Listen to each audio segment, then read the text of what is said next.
राधे प्यारे दोस्तों, धार्मिक कथाएं चैनल में आपका हार्दिक स्वागत है। दोस्तों, आज मैं अपनी वीडियो में राधा अष्टमी के बारे में बताने जा रही हूँ कि कैसे राधा रानी का नाम जपने से हर एक मुराद पूरी होती है। कहा जाता है कि राधा रानी की पूजा करने से जीवन में आ रही सभी परेशानियाँ समाप्त हो जाती है। दोस्तों, यदि आपने यूट्यूब चैनल धार्मिक कथाएं लाइक और सब्सक्राइब नहीं किया तो ज़रूर करें। बेल आइकन दबाना ना भूलें ताकि जो आने वाली सभी वीडियोज की जानकारी आपको सबसे पहले हो सके। वीडियो को पूरी सुनने के बाद कमेंट बॉक्स में राधे राधे लिखना ना भूलें। आज मैं आपको बताने जा रही हूँ कि राधा अष्टमी की पूजा विधि क्या है और राधा अष्टमी की कथा श्रवण कराऊंगी। दोस्तों, आप सभी जानते हैं कि राधा जी का जन्म कृष्ण जी के जन्म से 15 दिन बाद आता है। कृष्ण जी का जन्म भाद्रपद कृष्ण अष्टमी को हुआ था। राधा जी का जन्म शुक्ल पक्ष की अष्टमी को हुआ था। दोस्तों, राधा अष्टमी 2023 भाद्रपद मास के शुक्ल पक्ष की अष्टमी तिथि 22 सितंबर को दोपहर 1:35 से शुरू होकर अगले दिन यानी 23 सितंबर को 12:17 पर समाप्त होगी। सनातन धर्म में उदया तिथि मान्य है। 23 सितंबर को राधा अष्टमी का व्रत रखा जाएगा। भक्त 23 सितंबर को राधा अष्टमी का व्रत रखकर राधा रानी की पूजा अर्चना कर सकते हैं। राधा अष्टमी तिथि का व्रत करने और विधि विधान से पूजा अर्चना करने पर भगवान कृष्ण और राधा रानी का आशीर्वाद प्राप्त होता है। धन सम्मान यश और सौभाग्य में वृद्धि होती है। जो लोग कृष्ण जन्माष्टमी का व्रत रखते हैं उनको राधा अष्टमी का व्रत भी करना चाहिए। राधा रानी भगवान श्री कृष्ण जी की प्रेमिका थी।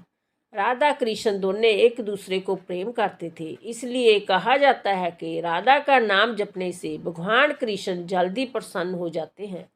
राधा अष्टमी के दिन व्रत करने और पूजा करने से, राधा रानी के साथ कृष्ण जी की पूजा करने से घर में धन धान्य से भंडार भरे रहते हैं। दोस्तों, भाद्रपद मास के शुक्ल पक्ष की अष्टमी के दिन श्री राधा जी के श्री चरणों के दर्शन होते हैं। उनके चरण कमलों की सुंदरता का वर्णन कर पाना भी किसी के लिए संभव नहीं है। दोस्तों, जब श्री कृष्ण जी का नाम लिया जाता है, ऐसा कभी नहीं हुआ कि राधा जी का नाम ना लिया गया हो।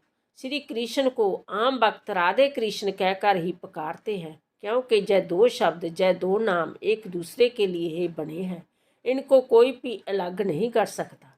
दोस्तों, यदि आप भी राधा अष्टमी का व्रत करना चाहते हो तो राधा अष्टमी के दिन सुबह जल्दी उठकर स्नान करें, फिर साफ कपड़े पहनकर व्रत का संकल्प करें। इसके बाद राधा रानी की प्रतिमा या तस्वीर को स्थापित करें। प्रतिमा को 5 अमृत से स्नान कराएं। इसके बाद राधा रानी को पुष्प श्रृंगार की चीज़ें, फल भोग आदि चढ़ाकर पूजा करें। राधा अष्टमी के दिन राधा रानी को अरबी का भोग जरूर लगवाए। इससे आप पर राधा रानी की कृपा बनी रहेगी, क्योंकि राधा रानी को अरबी बहुत प्रिय है। दोस्तों, राधा अष्टमी के दिन राधा जी के 108 नाम सुने, राधा चालीसा, राधा कृपा कटाक्ष स्तोत्र का पाठ करें। दोस्तों, राधा अष्टमी के दिन जब भी आप व्रत करते हैं तो उस दिन व्रत में आप जूस और फल आदि का सेवन कर सकते हैं। पूजा संपन्न होने के बाद ही आप सेंधा नमक के साथ फलाहार का सेवन करें। वहीं आप राधा अष्टमी व्रत के पारण के बाद ही अन्न का सेवन करें। दोस्तों, अब मैं राधा अष्टमी की कथा श्रवण कराने जा रही हूँ। राधा जी के जन्म की कथा। दोस्तों, राधा श्री कृष्ण के साथ गौलोक में निवास करती थी। एक बार देवी राधा गौलोक में नहीं थी। उस समय श्री कृष्ण अपनी एक सखी विराजा के साथ गौलोक में विहार कर रहे थे। राधा जी जय सुनकर क्रोधित हो गई और तुरंत श्री कृष्ण के पास जा पहुंची। उन्हें भला बुरा कहने लगी। जय देखकर कान्हा के मित्र सीधामा को बुरा लगा और उन्होंने राधा को पृथ्वी पर जन्म लेने का श्राप दे दिया। राधा को इस तरह क्रोधित देखकर विराजा वहाँ से नदी रूप में चली गई। इस श्राप के बाद राधा ने सीधामा को राक्षस कुल में जन्म लेने का श्राप दे दिया। देवी राधा के श्राप के कारण ही सुदामा ने शंखचूड़ राक्षस के रूप में जन्म लिया। वही राक्षस जो भगवान विष्णु का अन्य भक्त बना और देवी राधा ने विश्वानु जी की पुत्री के रूप में पृथ्वी पर जन्म लिया। लेकिन राधा विश्वानु जी की पत्नी देवी कीर्ति के गर्भ से नहीं जन्मी। जब सुदामा और राधा ने एक दूसरे को श्राप दिया तब श्री कृष्ण ने राधा से कहा कि आपको धरती पर देवी कीर्ति और विश्वानु जी की पुत्री के रूप में रहना है। वहाँ आपका विवाह रायन नामक एक वैश्या से होगा। रायन मेरा ही अंश अवतार होगा और धरती पर भी आप मेरी प्रिया बनकर रहेंगी।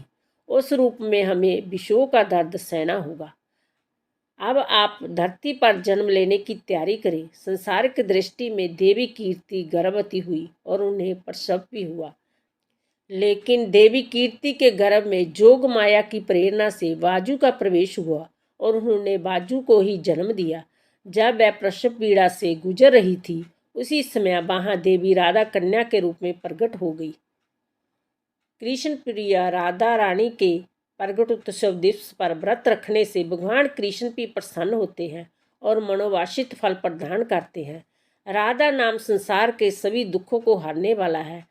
मान्यता के अनुसार इस व्रत को करने से धन की कमी नहीं होती और घर में बरकत बनी रहती है। बोलो श्री राधा रानी की जय। राधे।